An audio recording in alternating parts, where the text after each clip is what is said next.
Saya coba simpulkan sebentar dengan cepat bahwa setelah selesai sholat yang ditutup dengan salam itu, Assalamualaikum warahmatullahi, Assalamualaikum warahmatullahi. Kata Al-Quran, jangan terburu-buru untuk beraktivitas yang lain sebelum Anda menyempurnakan satu amalan, yang amalan ini begitu dahsyat dalam pandangan Allah Subhanahu wa Ta'ala. Amalannya disebut dengan zikir. Di tulisan kami sudah disebutkan rincian amalan plus dengan dalil-dalilnya. Ya, saya persingkat. Tema kita adalah tentang amalan pasca salat. Di bagian kedua ini. Baik, ini tema kita. Kemudian amalan besarnya adalah zikir.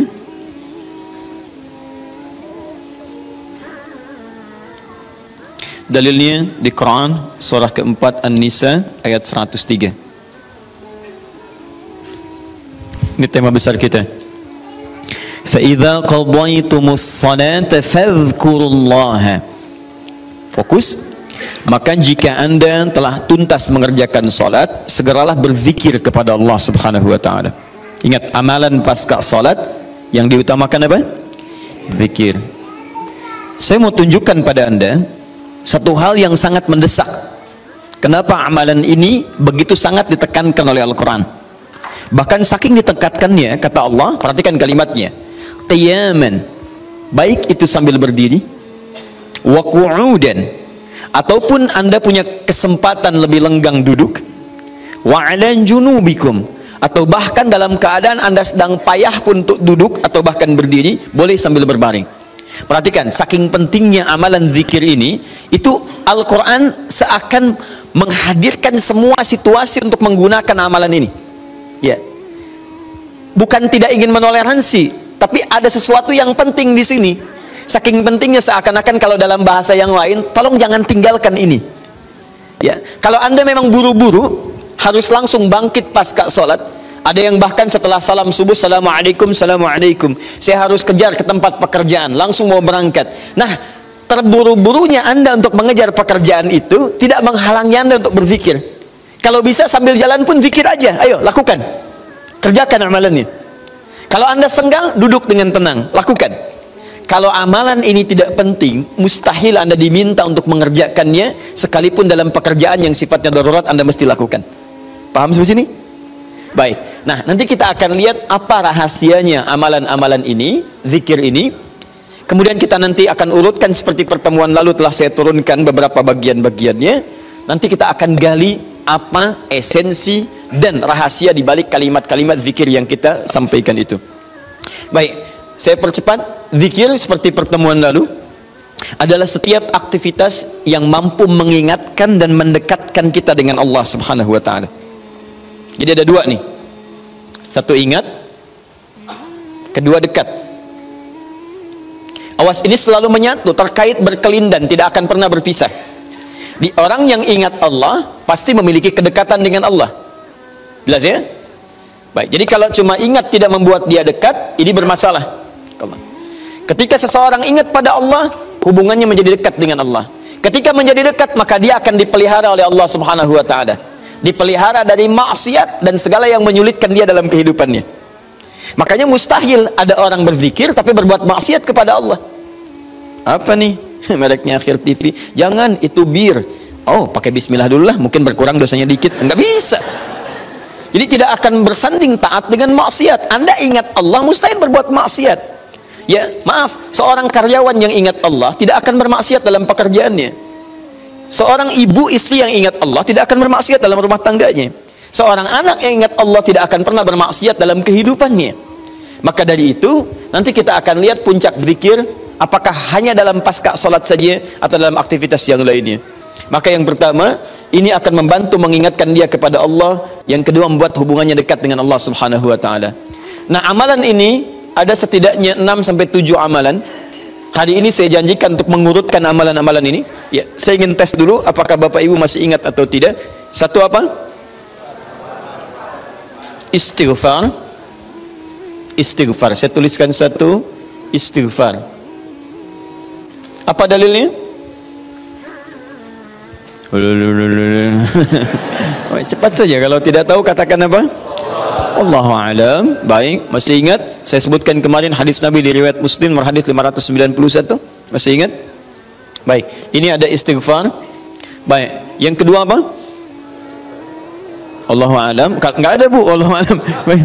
Assalamualaikum warahmatullahi wabarakatuh. Assalamualaikum warahmatullahi wabarakatuh. Astagfirullah, astagfirullah, astagfirullah. Allahu a'lam, Allahu a'lam. Enggak ada. Baik. Baik, kita lihat ini istighfar atau masuk kepada kalimat thayyibah. Dalilnya Quran surah keempat ayat 103, kan? Kemudian yang kedua bisa juga bacaan Al-Quran. Bacaan Al-Quran. Baik, Quran surah ke-15 dalilnya ayat ke-9. Ya inna nahnu nazzalna dzikra. Kami telah turunkan Al-Quran sebagai zikir. Jadi kalau Anda baca Al-Quran, itu Anda sedang berzikir. Kemudian bisa juga hafalan Al-Quran. Anda menghafal misalnya. Baik.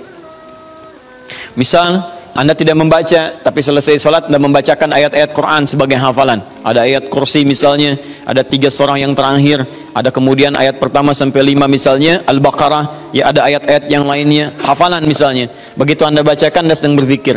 Dalilnya Quran surah ke-54 ayat 17, ayat ke-22, ayat 32, ayat ke-40. Ketika Allah menyebut para penghafal Quran, menyebutnya dengan proses berzikir. Walaqad yassarnal Qur'ana lidzikri. Kami telah mudahkan Al-Quran sebagai zikir. Ya, hafalan di sini zikir. Untuk dihafal, untuk berzikir. Jadi kalau Anda pasca salat kemudian membaca ayat-ayat Quran dalam hafalan bukan menggunakan mushaf, maka Anda sedang berzikir kepada Allah Subhanahu wa taala. Dan nilainya 4 kali lebih banyak dibandingkan dengan yang membaca. Ya. Nah.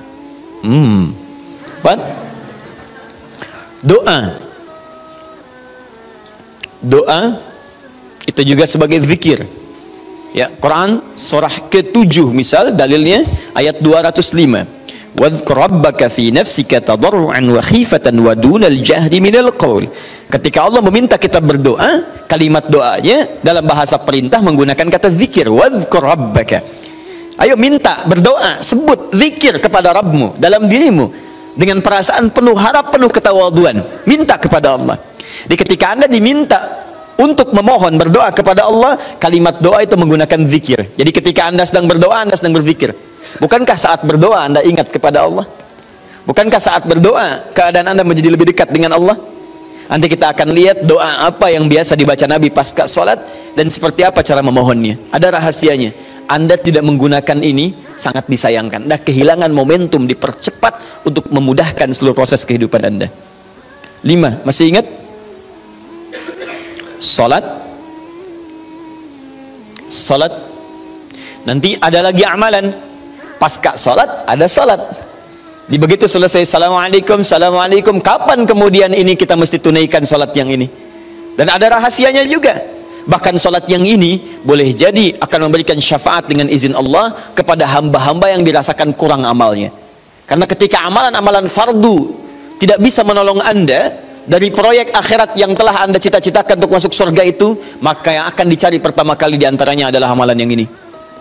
Maka Anda ketinggalan dari itu yang bisa membuat situasi tegang saat di akhirat. Hati-hati, Anda ketinggalan handphone, perasaan luar biasa sedihnya. Balik lagi ke An-Nur, dicari-cari lewat CCTV.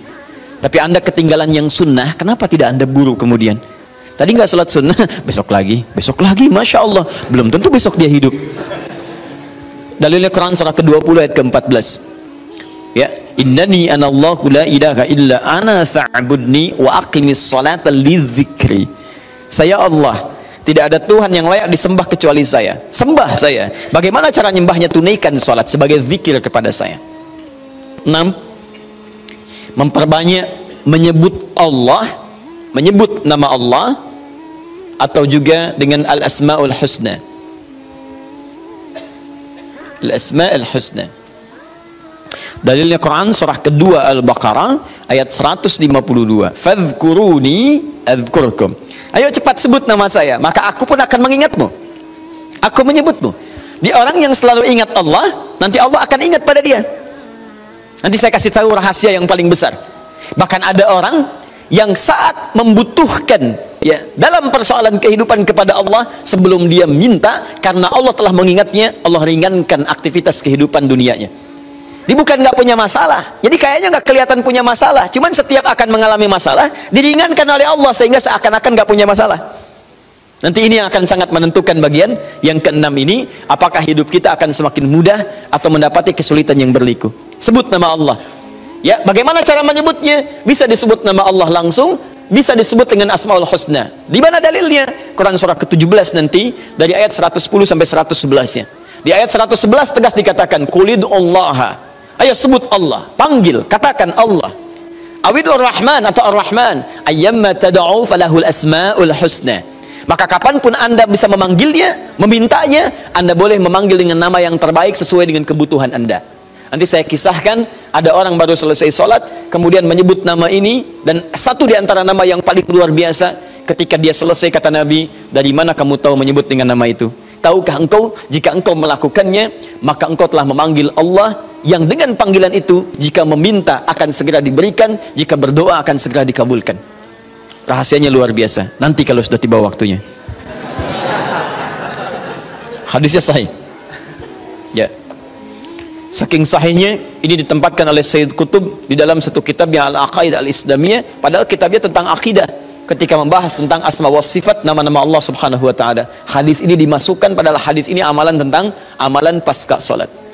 Ketujuh, bagian terakhir, ini adalah indikator yang paling penting, yang terakhir ini sampai saya pisahkan tersendiri dalam aktivitas harian. Zikir paripurna. Ini yang zikir paripurna. Makanya saya kasih garis. Ini amalan pasca salat disebut dengan zikir, bukan amalan biasa, tapi semua amalan ini akan dibawa kepada seluruh aktivitas hariannya. Bukankah pasca salat ada yang jalan, pasca salat ada yang kerja, pasca salat ada yang makan, pasca salat bahkan ada yang masak, pasca salat ada yang bicara. Maka orang yang pasca salat zikirnya itu benar latihan zikirnya, maka makannya adalah makan dengan berzikir kepada Allah, bicaranya zikir kepada Allah, jalannya zikir kepada Allah Subhanahu wa ta'ala. Nanti saya turunkan ayat-ayatnya, bagaimana orang berjalan sambil zikir, bagaimana orang kemudian makan zikir, bagaimana orang bicara zikir. Jangan-jangan selama ini kita hidup 24 jam tapi aktivitas kita tidak dalam rangka zikir kepada Allah Subhanahu wa ta'ala. Nah, dalilnya Quran surah ketiga Ali Imran ayat 190 sampai 191. Inna fi khalqis samawati wal ardi wa ikhtilafil laili wan nahari la ayatin liulil.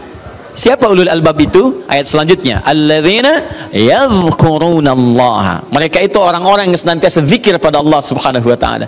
Qiyaman, dalam keadaan dia berdiri, wa qu'udan, ataupun dia duduk, wa 'ala junubihim, atau bahkan sedang tidurnya. Tidurnya disebut sebagai zikir, berdirinya disebut sebagai zikir, duduknya disebut sebagai zikir. Dan ahli zikir ini adalah orang-orang yang akan dimuliakan bahkan oleh Allah ketika kembali ke akhirat nanti, dan dipuji-puji oleh Allah Subhanahu wa taala.